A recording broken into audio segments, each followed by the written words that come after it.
I hope you all aren't like me this winter, and I'm going to relate it to wipers. It's raining, I go to turn my wipers on.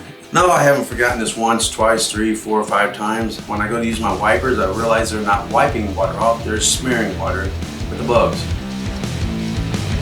I tell you what, when it's raining, it might be chilly out, it might be warm out. Cold weather, you're going to put on this big parka, you're going to be crawling around, you're probably not going to put gloves on because you don't want to get this on your gloves. You can wash your hands at least. And your hands are going to be chapped, cold, everything else. And I've gotten to where I hate cold weather. I used to have to work in it, extreme cold. So let's prevent that, okay?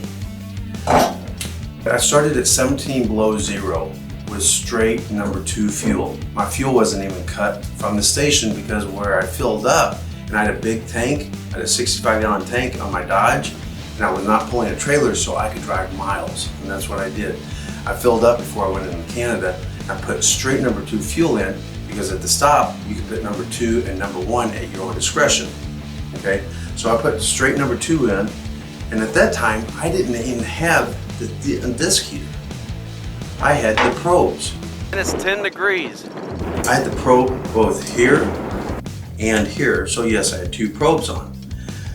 But with this disc heater on the suction side, and with a probe heater, I'm willing to put my name out there. Is that if you maintain your filters properly, don't let water build up in here, don't let water build up in here, you're going to do excellent. Now, I had my heaters hooked to a light switch. At first, it was on a red toggle switch. The problem with that is when you leave it on, you shut your engine off, it still drains your batteries.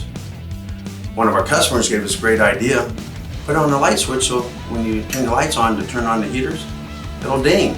And then in this video, you can see where the heat is radiating because the FASS pump is not running, introducing new cold fuel, and that heat will radiate throughout the filters, radiating the heat throughout the aluminum base, which conducts heat very well.